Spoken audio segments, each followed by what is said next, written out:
अहम ब्रह्मास्मि पार्ट 48 आप सभी का मेरी चैनल में स्वागत है। अहम ब्रह्मास्मि शुद्ध हिंदी में रूपांतर हुआ था अंग्रेजी पुस्तक आई एम दैट।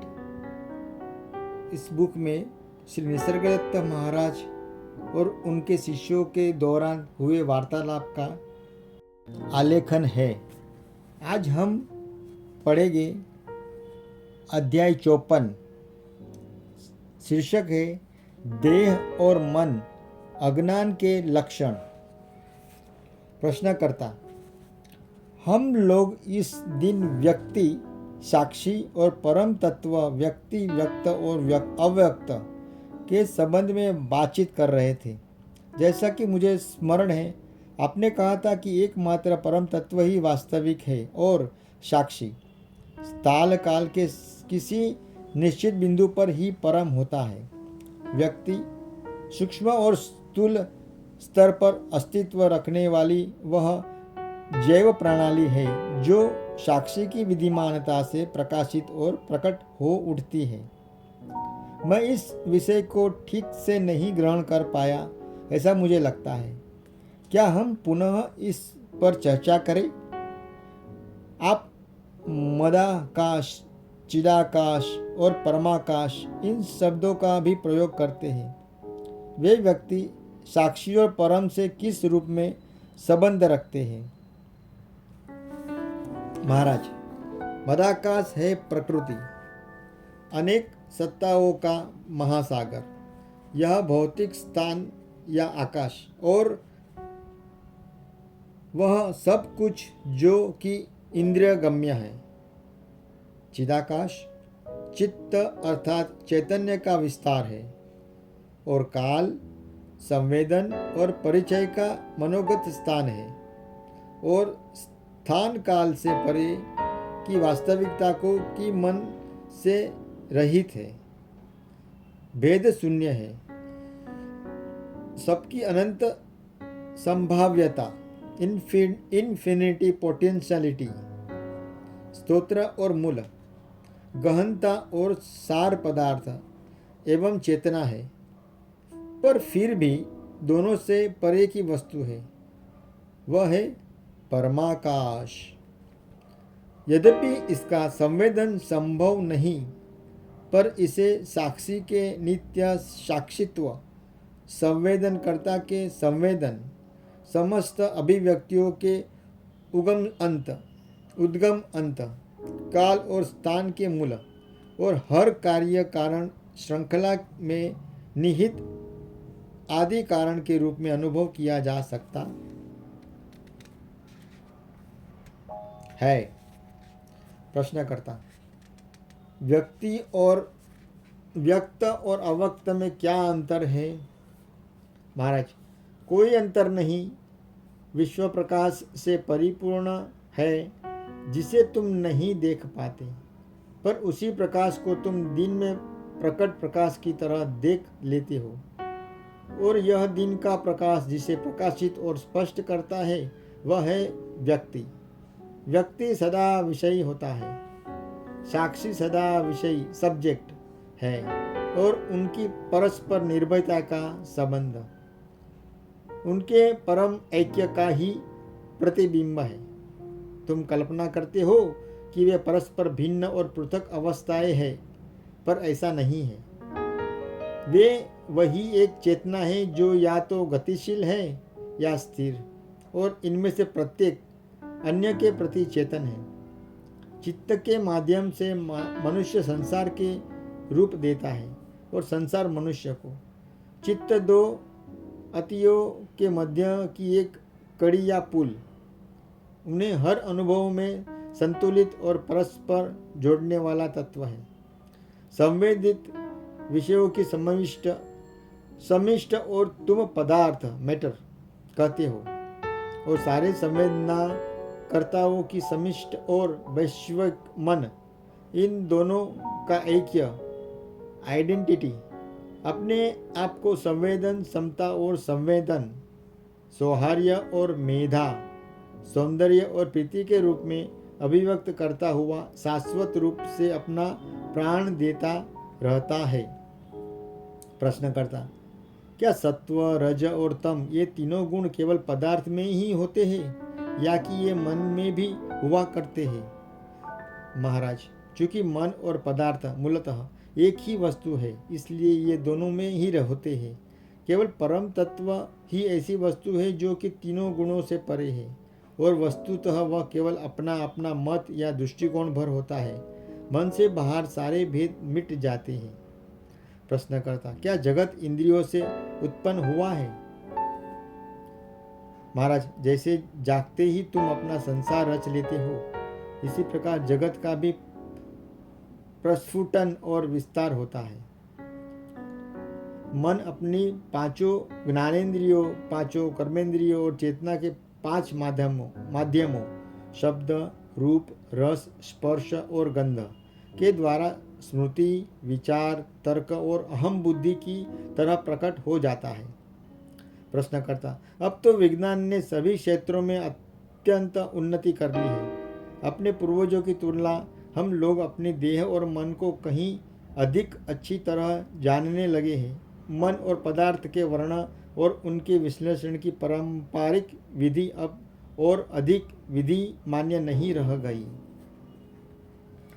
महाराज, पर तुम्हारे वैज्ञानिकों और उनके विज्ञान का अस्तित्व कहाँ है?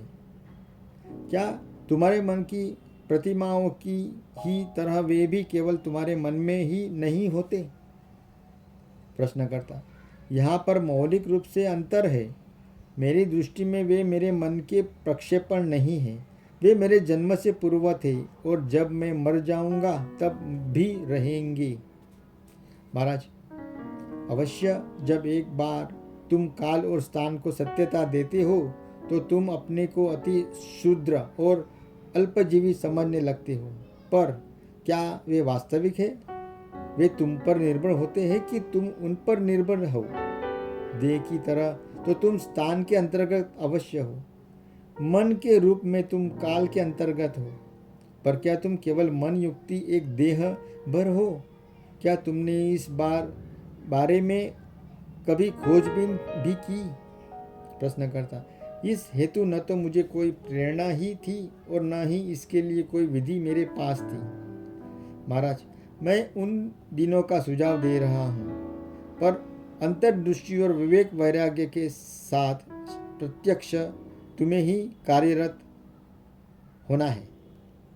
प्रश्नकर्ता, मुझे जो एकमात्र प्रेरणा दिखाई पड़ती है वह है मेरी अपनी काल और स्थान से अबाधित प्रसन्नता। और इसकी विधि क्या है? महाराज, प्रसन्नता गौण महत्व की बात है। वास्तविक और प्रभावशील लक्ष्य तो प्रेम ही है। तुम्हें दिखाई पड़ता है कि लोग कष्ट में हैं और तुम उनकी सहायता का सर्वोत्तम उपाय खोजते हो। इस समस्या का प्रत्यक्ष हल वही है कि पहले अपने आप को सहायता की आवश्यकता से मुक्त कर लो। पहले यह सुनिश्चित कर लो कि तुम्हारी प्रवृत्ति शुद्ध रूप से लोगों की कल्याण कामना से ही प्रेरित है और उसमें किसी प्रकार का प्रत्यक्ष या अप्रत्यक्ष स्वार्थ नहीं छिपा है। केवल प्रसन्नता ही खोजते हैं, उनकी यात्रा का अंत एक जड़तापूर्ण उदासीनता में हो जाता है, जबकि प्रेम कहीं रुकता नहीं। और विधि तो केवल एक ही है। तुम्हें अपने आप को जानना होगा, जैसे कि तुम प्रतीत होते हो जो तुम हो। इन दोनों प्रकार से तुम अपने आप को जानना होगा। स्पष्टता और सरलता ये दोनों परस्पर सहयोगी है, प्रत्येक अन्य के लिए आवश्यक है और उसे दृढ़ता प्रदान करता है। प्रश्नकर्ता, करुणा के भाव की स्वीकृति में किस ऐसे विषय परक ऑब्जेक्टिव संसार की धारणा मान ली जाती है कि जो अवांछनीय दुख से परिपूर्ण है? महाराज, न तो संसार विषय परक है और न इसका दुख अवांछनीय होता है। काल्पनिक कारणों से पीड़ित होने से इनकार कर देने का ही दूसरा नाम है करुणा। प्रश्नकर्ता, काल्पनिक कारणों से अपरिहार्य पीड़ा उत्पन्न हो सके यह कैसे संभव है? महाराज, केवल असत्य ही तुम्हें पीड़ित करता है। असत्य कामना ये और भय, असत्य मूल्य और धारणाएं, लोगों के बीच के असत्य संबंध, असत्य को त्याग दो और तुम कष्ट से मुक्त हो जाओगे। सत्य आनंदित करता है, सत्य विमुक्त करता है। प्रश्नकर्ता, सत्य तो यही है कि मैं अपने देह के बुद्ध मन हूँ और यह एक अत्यंत दुखद सत्य है। महाराज, तुम न तो देह हो न ही देह में हो। देह जैसे किसी वस्तु की सत्ता ही नहीं है। दुर्भाग्य की बात तो यह है कि तुम अपने को भयावह भ्रम में डाल लिया है। सही प्रकार से के लिए अन्वेषण करो, समझने के लिए अन्वेषण करो। प्रश्नकर्ता, पर मेरा जन्म एक देह की तरह ही हुआ, एक देह के अंतर्गत हुआ और एक देह के रूप में ही देह के साथ मैं मर जाऊंगा। महाराज, यह तुम्हारी भ्रमित धारणा मात्र है। खोजो, जांच करो, अपने पर तथा अन्य पर संशय करो। सत्य को पाने हैं तो अपने दृढ़ आग्रहों में मत बंधे रहो। यदि तुम प्रतीतियों से आश्वस्त हो जाते हो तो अत्याधिक तत्व तक न पहुंच पाओगे। तुम्हारा यह विचार कि तुमने जन्म लिया था और तुम मर जाओगे नितांत अर्थ शून्य है। तर्क और अनुभव किसी से भी यह सिद्ध नहीं होता। प्रश्नकर्ता, ठीक है, मैं इस पर बल नहीं देता कि मैं देह हूँ। इस विषय में आपकी बात में सच्चाई है, पर यहाँ अभी जब मैं आपसे बात कर रहा हूँ तो यह स्पष्ट है कि मैं मेरे देह में ही हूँ। देह में भले ही न हूँ, पर यह मेरी तो आवश्यक ही है।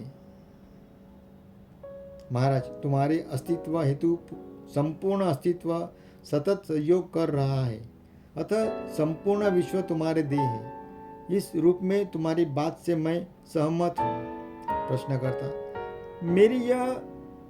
मेरी देह मुझे गहराई से प्रभावित करती है, एकाधिक प्रकार से।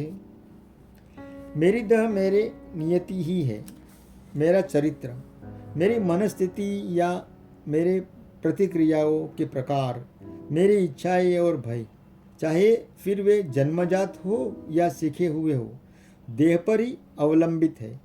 थोड़ी सी शराब और मादक द्रव्य या ऐसी ही कोई दूसरी वस्तु और सब कुछ बदल जाता है। जब तक उसका प्रभाव मिट नहीं जाता तब तक मैं एक भिन्न मनुष्य बना रहता हूँ। महाराज, यह सब इसलिए होता है क्योंकि अपने को तुम देह मानते हो। अपने वास्तविक रूप को साक्षात कर लो और तब मादक द्रव्य भी तुम पर कोई प्रभाव न डाल पाएंगे। प्रश्नकर्ता, क्या आप धूम्रपान करते हैं? महाराज, मेरे देह ने कुछ आदतें बना रखी है जो शायद मेरी मृत्यु पर्यंत बनी रहेगी, उनसे कोई हानि नहीं है। प्रश्नकर्ता, क्या आप मांस का सेवन करते हैं? महाराज, मेरा जन्म जिस परिवार में हुआ है वह मांस का सेवन किया करता था और मेरे बच्चे मांसाहार करते हैं। मैं भी अल्प मात्रा में इसे ग्रहण कर लेता हूँ और इस विषय को व्यर्थ का तूल नहीं बनने देता। प्रश्नकर्ता, मांसाहार में प्राणियों की हत्या होना आवश्यक है। महाराज, यह तो स्पष्ट है। आदर्शों की किस प्रणाली में दृढ़ पालन करने का मेरा कोई दावा नहीं है, और यदि तुम यह सोचते हो कि नियमों और आदर्शों का संगोपांग पालन करना संभव है तो मुझे उसका उदाहरण दिखाओ, और जिसे तुम स्वयं के व्यवहार में नहीं ला सकते ऐसे किसी बात की शिक्षा न दो। अब तुम जन्म लिए जाने के विषय की पर बात करो। गर्भ में प्रवेश, गर्भवास, जन्म, शैशव, बचपन, कैशोर्य आदि सबके बारे में तुम्हारे अभिभावकों ने तुम्हें जो कुछ भी बताया होगा, तुम उन सब बातों में फंसकर उलझ हो गए हो। अब अपने इस विचार से कि तुम देह हो, मुक्त होने हेतु इस विपरीत विचार की सहायता लो कि तुम देह नहीं हो। यह भी अवश्य एक विचार ही है, पर इसे उस वस्तु की तरह ग्रहण करो जिसे हम कार्य के उद्देश्य में स्वीकार तो कर लेते हैं, परंतु कार्य सिद्धि के बाद छोड़ देते हैं। जैसे कि नदी पार करने के लिए नाव में बैठना या कांटा निकालने के लिए किसी अन्य कांटे का प्रयोग करना। मैं देह नहीं हूँ, यह विचार देह को सत्यता प्रदान करता है, जबकि यथार्थतः देह जैसी वस्तु विद्यमान ही नहीं होती। यह मन की एक अवस्था मात्र है। तुम चाहे जितनी भी और जितने भी प्रकार की देहों को अपना कह सकते हो, पर यह बात सदैव स्मरण रखो कि तुम क्या चाहते हो और उसके विपरीत जो भी है उसका निरसन कर दो। प्रश्नकर्ता, जैसे किसी संदूक के भीतर एक संदूक हो और फिर उसके भीतर भी एक अन्य संदूक हो, इस प्रकार की एक श्रृंखला की कल्पना करें तो मैं कुछ ऐसा ही हूँ। बाहरी संदूक देह का कार्य करता है और उसके बाहर का अंतर्वासी जीव का। बाहरी को हटा दे तो क्या अगला देह का कार्य करने लगता है और उसका भीतर का जीव का क्या उस प्रकार की श्रृंखला का अंतिम संदूक ही परम रूप से जीव है? महाराज, यदि तुम कोई देह हो या उपरोक्त उपमा प्रयुक्त की जा सकती है, पर यहाँ और अभी ही तुम्हारी सारी देह और जीवों में चैतन्य भासमान है। चित्त का शुद्ध प्रकाश प्रकट हो रहा है। इस पर अविचलित से दृढ़ रहो। चैतन्य के अभाव में देह क्षण भर भी न टिक पाएगी। देह के भीतर प्राण, स्नेह और प्रज्ञा की एक धारा सतत कार्यशील है, जो देह को दिशा और ऊर्जा देती है। इस धारा को खोज लो और इसमें निश्चित रहो, स्थिर रहो। यह ठीक है कि एक ही बात को कहने के ये सब विभिन्न प्रकार हैं। जैसे शब्द पुल का कार्य करते हैं, वैसे ही वे अवरोध का कार्य भी करते हैं। जीवन की उस चिंगारी को खोज लो जो तुम्हारी देह को तंतुओं को बुनती है और इसके साथ रहो। देह की एकमात्र वास्तविकता यही है। प्रश्नकर्ता, मृत्यु के अंतर्गत इस चिंगारी का क्या होता होगा? महाराज, यह काल से परे की वस्तु है। जन्म और मृत्यु ये काल के दोनों बिंदु मात्र है। जीवन सनातन रूप से कितने ही तंतु सूत्र बुन रहा है, कितने ही तंतु काट रहा है। बुनावट को तो काल के अंतर्गत ही हो रही है, पर जीवन स्वयं काल निरपेक्ष है। इसकी अभिव्यक्ति के कितने ही नाम रूप तुम खोज लो। यह महासागर का नित्य परिवर्तनशील, नित्य अपरिवर्तित है। प्रश्नकर्ता, आपके द्वारा कही जाने वाली सभी बातें अत्यंत सुंदर और विश्वसनीय होती है, परंतु फिर भी इस अपरिचित, अनचिन्हे, पराये और कभी कभी तो शत्रुता और भयपूर्ण संसार में अपने एक व्यक्ति मात्र होने की मेरी भावना मिट नहीं पाती। काल स्थानगत एक व्यक्ति होकर मैं अपने आपको इससे विपरीत अर्थात व्यक्तित्व विमुक्त वैश्विक चैतन्य के रूप में कैसे जान सकता हूँ? महाराज, तुम जो हो उसका तो इनकार कर देते हो और जो नहीं हो वह अपने होने की पुष्टि करते हो। तुम अपने आप के पूर्ण परिचय और चैतन्य के उस तत्व को छोड़ देते हो जो कि व्यक्तित्व जनित विरूपों, डिस्टॉर्शंस से बिल्कुल अप्रभावित रहता है। जब तक तुम चित्त की वास्तविकता को मान्य नहीं कर पाते, तब तक अपने आप को कभी न जान पाओगे। प्रश्नकर्ता, मुझे क्या करना चाहिए? मैं अपने आप को उस प्रकार से नहीं देख पाता कि जिस प्रकार से आप मुझे देखते हैं। संभव है कि आप सही हो और मैं गलत। मुझे अपने आप की जैसे अनुभूति होती है उसे मिटाने का क्या उपाय है? महाराज, यदि तुम एक राजकुमार ब्रह्मवश स्वयं को भिखारी समझ रहे हो तो उसे इस मिथ्या विश्वास को तोड़ने का एक ही प्रामाणिक उपाय है। उसे एक राजकुमार जैसा आचरण करना चाहिए और यह देखना चाहिए कि क्या परिणाम निकलता है। मैं जिस प्रकार तुम्हें कहता हूँ वैसे आचरण करो और जो परिणाम प्राप्त हो उससे निर्णय करो। मैं तुम्हें केवल यह चाहता हूँ कि तुम थोड़ी सी श्रद्धा अवश्य रखो ताकि पहला कदम उठा सको। अनुभव आने पर विश्वास भी उत्पन्न होगा और तब तुम्हें मेरी आवश्यकता न रहेगी। मैं जानता हूँ कि तुम क्या हो और मैं तुम्हें वही बता भी रहा हूँ। थोड़ी देर के लिए मुझ पर भरोसा रखो। प्रश्नकर्ता, यहाँ अभी होने के लिए मुझे अपने देह और इंद्रियों की आवश्यकता है। समझने हेतु मन की आवश्यकता है।